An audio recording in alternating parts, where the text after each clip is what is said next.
Good afternoon, Charlotte golfers. Danny coming at you again. Today has me at the Dr. Charles L. Sifford golf course right near downtown Charlotte. As a matter of fact, I can see all the high rises, so we are less than just a few miles as the crow flies from downtown Charlotte. The golf course here is a 9-hole course. It also has a really nice practice area, lots of chipping greens, putting greens, and it's home to the First Tee of Charlotte. So really cool facility. I'm really excited to take a look at it, and I am inviting you to come along.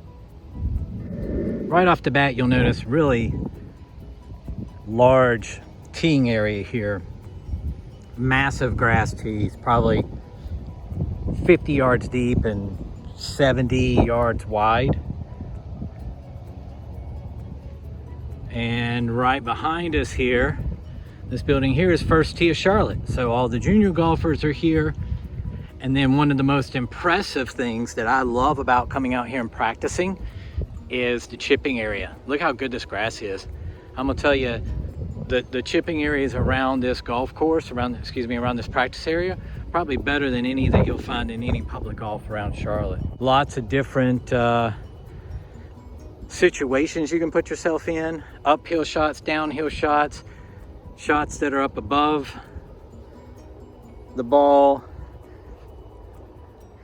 sand shots. And I hope the video does it justice because the conditions out here are as good as you can ask for.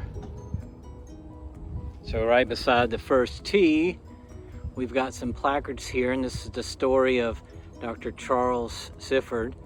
Charlie Sifford was a PGA Tour player. This is, you can read there. And then of course, hole by hole by hole, they go through and they tell the story of Charlie Sifford. He's born in Charlotte, 1922. He was a caddy at Carolina Country Club. I'm on the back tee of number 1, and it plays 423 yards. It's a par 4/par 5, depending on which tee you play. And what we do, because it's 9 holes, is we play the first 9 from one set of tees, and then we play the second 9 from the second set of tees, or a different set of tees, so it's almost like playing 2 different golf courses. And as always, I want to take a look at these fairways. I always like to see if the fairway conditions are in good enough shape that you can play the golf ball down, meaning you don't have to touch your ball or fluff it up or roll it up on a piece of grass. And you can see, I'm at the 150 marker, by the way, on number 1. You can see that the golf course is in really good shape. There are no bare spots anywhere. I'm looking back across the number, I believe it's number 8. This golf course is full of grass, really mature Bermuda. It was redesigned a few years back. The holes were changed around. As a matter of fact, hole number 1 used to be where the range is now, and then number 2 was at the back of that, but now number 1 is along the creek here. The property, I'll just pan around. It's a beautiful piece of property. It's hard to believe we're so close to downtown Charlotte. And we see the greens conditions, really nice.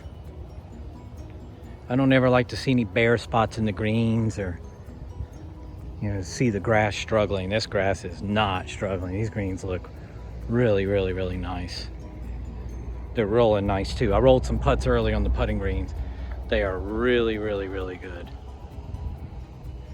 I would say that out of all of the park and rec golf courses, the Mecklenburg park and rec courses, which this is a part of, so you've got the Sifford course here downtown, you have Harry Jones out near the airport, you have Sunset Hills Public Golf Course, you have Tradition Golf Club, and you have Charles T. Myers. Charles T. Myers, we're going to be going out there pretty soon. CT Myers had new greens installed a while back, a couple years ago I guess it was now, so they're on the Mini Verde Bermuda. These are and were installed, I'd probably say 4 years ago, but don't hold me to that. It's been something like that, but they're in great shape. So you can see here, this is number 2 tee box. This hole from back here on this blue tee plays 342. And even though the yardage of the golf course is going to be right at 6,000 yards if you played both 9s from the back tee, there are very few holes on the golf course that are straight. So as you can see here, this is 342, but the hole goes out about 250 to 260 yards, and then it bends to the left. I'd say that the green is actually right over in here, so you've got to move the golf ball a lot. You got to be able to control your golf ball. If not, you're going to hit through fairways into rough. You're going to hit through the fairway into the trees. So although the golf course is shorter than some, the way that they set the golf course design up requires that you move your golf ball quite a bit to keep it in play. And this is the shot you'll have from about the 100-yard marker. So you want to hit something out here about 230, 240, and then you'll have this angle right into the screen. You see here the continuation of Charlie's story. He began playing professional golf in 1948. At the age of 26, he competed in the golf tournaments that black golfers organized for themselves. They were excluded from the PGA.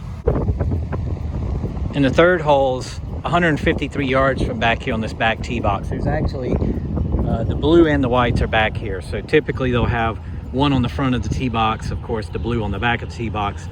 Fun little hole, 150 yards. Looks pretty benign, but you can see over here on the right hand side, you got to be careful. It kind of falls off there, falls off a little bit on the left. If more people would just listen and do this. Fix your ball marks, folks. I always pick mine and fix 2 or 3 others while you're standing around waiting. And I'm looking at number 3 green. It's in really good shape. So picturesque. Like I'm sitting here on the 3rd green and I'm looking at how beautiful this property is and how scenic it is. I can't help but think that right through these trees is downtown Charlotte. I mean, we're not probably 3 or 4 miles as the crow flies from downtown. And if you've driven 77 southbound out of Charlotte and look to your right and see the golf course, this is the hole that you're looking at. Just under 400 yards. I think it's like 380. So once again, you have to hit something out, probably 250, and then move it to the left. And the green sets back over here behind these trees.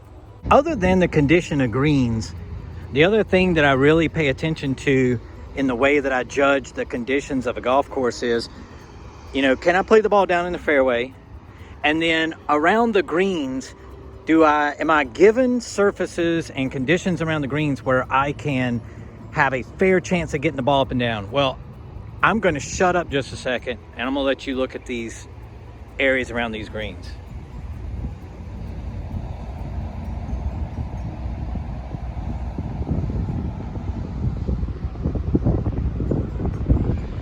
And like I say often, I hope that the video does this justice, because I'm gonna tell you what, and I'm not exaggerating, around these greens, I don't know of a golf course in Charlotte that I played, name it, you know, Tegakay and Springfield, Divide we played last week, Charles T. Myers. There are a lot of really good golf courses in Charlotte. But these collars around the greens, I'll put up against any of them. These are outstanding. And then of course, the greens are in exceptional condition. And this is a lot of what I'm talking about. So I'm on the 5th hole here, plays just under 300 yards. You'd think most golfers would think, you know, you have a really good chance of knocking this golf ball really close to the green. Here's our fairway. The green is hidden way back here behind these trees. So you have to hit a shot that moves left to right with accuracy to get it near. Really good course design there. I was also just thinking, as I ride around these golf courses and do these reviews, like, what is it that the golf course requires of you? Where are you going to get in trouble? What style of golf would you have to play? And I use the word accuracy over at Sunset because the golf course is a little shorter and the greens are really small. So you really do have to be accurate with your golf ball. The word I would use out at Sifford here is precision. You have to be precise with the types of shots that you hit if you're going to hit a lot of drivers off the tees. If you're going to hit driver and you're not precise in where you leave your golf ball, you're going to be putting for a lot of bogeys, pars, bogeys, double bogeys. You can get in trouble quick. And now you can see number 6 tee back here plays up this hill 333 yards to the green here, where you can see the golfers there approaching their shot. Got a little waist bunker right here that you have to be careful of.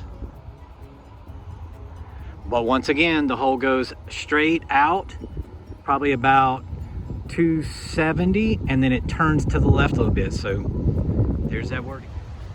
Now 7 usually plays from right back here. It's about 196 yards from the back tee. We got the tees up on the forward, but I want to take a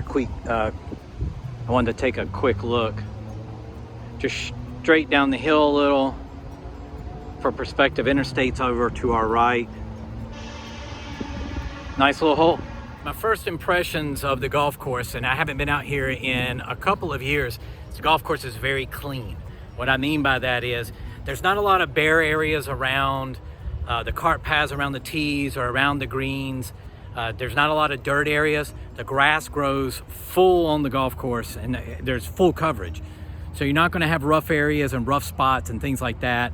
There aren't a lot of trees down, so they've cleaned up a lot of that. We've only got 2 holes left. Number 8 here, 339 yards. It's a par 4. You're going to hit out to the fairway. You can see the little bathroom outhouse building there. That's kind of our line if you're going to hit driver and hit a cut, maybe up over that tree. If not, you want to hit something down the middle here with a cut. The hole sits back out to the right. Very challenging hole. Once again, precision is required. The golf course was renamed from Revolution Park May 3rd, 2011. The name was changed to the Dr. Charles L. Sifford Golf Course at Revolution Park in honor of Dr. Charlie Sifford. And as the green comes into view at the 100-yard marker, if you have successfully struck your tee shot with a little cut, this is about what you're going to have. 100 yards, right to a nice little green there. Got a bunker down to the right. We approached the last hole, the 9th hole here at the Sifford course. This golf hole plays about 487. And I'm going to tell you, this is fairly menacing from the tee. There's not a lot of places to miss this shot. You got trees here to the right. Now, right back behind this tree, there is some fairway over to the right, but not a lot. And of course, you can see these trees here that hammer the left side of this fairway. You have to hit this golf ball straight or maybe a little cut. I don't see room for a draw. Even if I move way over here to the left on this tee box, I just don't see room for a draw. You've got to hit a little cut off this tee, but man, what a demanding tee shot. That would be the 200-yard marker. That means that you have successfully driven a golf ball down the middle of the fairway, about 287 yards. And now this is what we have. There's not a lot of room up there. And this little space where the green sits, that's all that you have. So you're going to have you're going to have 200 yards uphill depending on where the flag is. I'd say that the green probably plays 10 yards uphill, so maybe a half a club or so. Very challenging finishing hole. And the really nice thing being up here around the 9th green, you know, not a lot of players are super accurate with 3 and 4 irons in their hand. So then let's just say you have to pitch the ball around this green. It's really nice and consistent with the grass on both sides. So not only do you have really good fairways to hit off of, when you miss fairways, you've got some really good conditions to chip and pitch off of. And then when you get the ball on the green, every single green's been like this one here. Very consistent. And this green's pretty small, all things considered. I didn't walk it off, but I'm gonna guess this green's only probably 25 steps deep and maybe 25 steps wide. You better be, once again, what was that word we used? That's right, folks, you gotta be precise. So I have to say, after riding the golf course and taking a hole-by-hole look, that I am pleased as punch with the conditions of the golf course. I can say with 100% confidence, you need to come out and play. Maybe what you do is play the first 9 from the blue tees, the second 9 from the white tees, and get that tee time booked, charlottepublicgolf.com. But like I said, fairways are in great shape, the greens are in great shape, the areas around the greens where you might pitch and chip from are in great shape. I can't say more about it. So come on out, hit the golf ball. Until the next video, my friends, hit them long and hit them straight.